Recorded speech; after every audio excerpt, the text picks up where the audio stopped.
What's up, guys? Big Clive 34 coming at you today with Carbs and Clive, the antidote for your automotive hangover. We see you every week here at 4 o'clock Eastern Standard Time talking about the car, my life, what's going on in the car community, what's new, what's exciting. Last week we talked about driving pet peeves, so if you want to check that out, I probably didn't put the link here, but it's on the channel from last week in our playlist entitled Cars and Clive. But yeah, we just talked about everything in the car community, and this week I just wanted to do a quick little product review of something that I found to be a spectacular value that you can pretty much put in any car. Well, I'll get to that in a second. Not any car. It has to be a manual. That pretty much just gave away what the best bang for your buck is. I'm talking, of course, of a short throw shifter. So today we are talking about the MGW short throw shifter for my C6 Z06.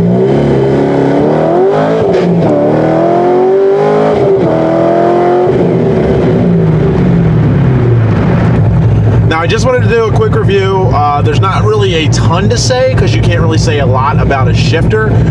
You saw us throw it in, might have even been like a month or two ago now, but I've been driving around with it. The car has improved vastly from this simple modification. So let me tell you how I got this first, so you guys just kind of see where my perspective is coming from. I don't want you to think that I got it for free or they're paying me to say good shit about it. Like, if this sucked, I would have taken it directly back out of my car and sent it back.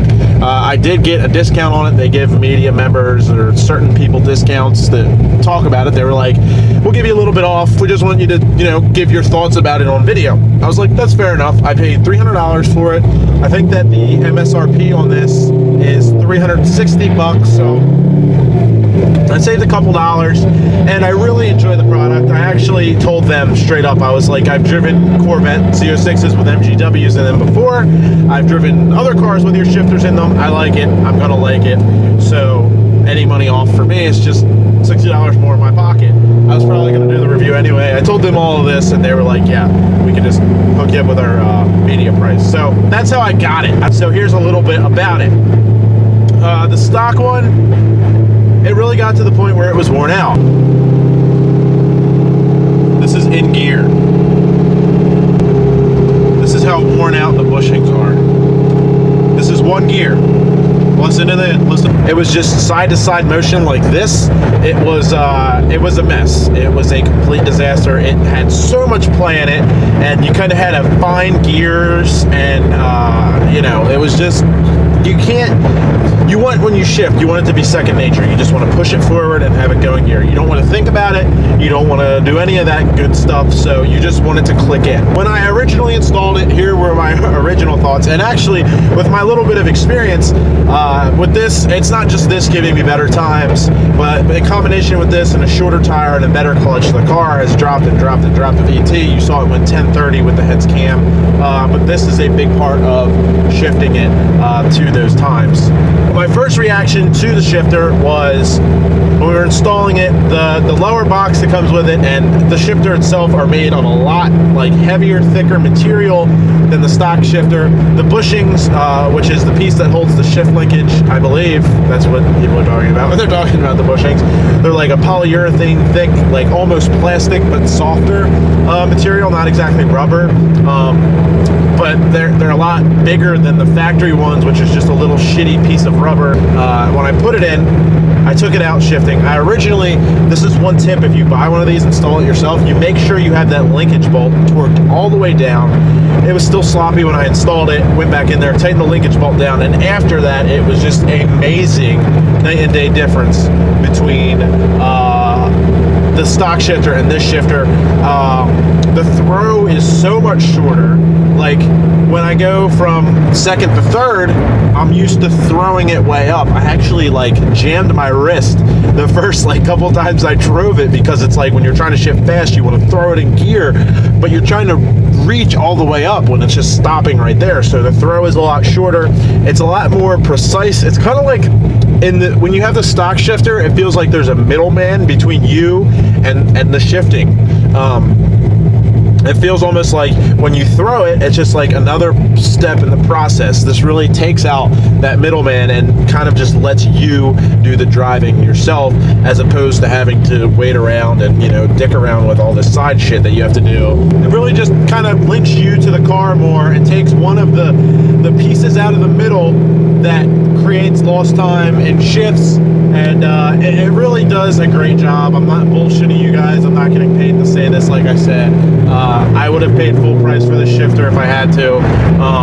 It's a great deal, and for $360, I'm pretty sure it's $360. This is pretty much the best bang for your buck that you're going to get out of a car.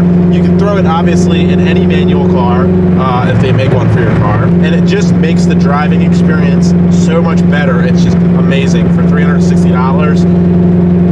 From now on, every manual car that I own, I'm probably going to put one of these things in it, just because it's just like night and day. It feels like you're driving an entirely different car, especially when combined with the rest of the stuff that I have done to this car. Now, the only thing that you might want to pay attention to is a lot of people claim that it makes a little bit extra noise. It does like clink into gear, like more of a mechanical sound, which that doesn't really bother me. I kind of like that. You kind of like feel like you're actually driving the car. Some people complain about that though. I did leave out one of the factory pieces that I think they recommend to put back in, but a lot of people are like, dude, just don't bother with it.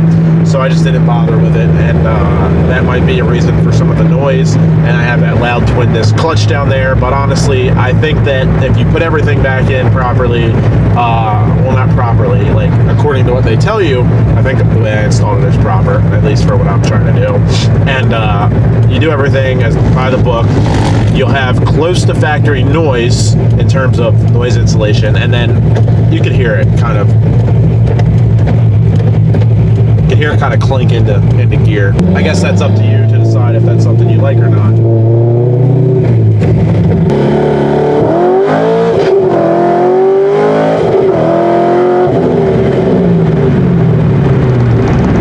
That's what it is.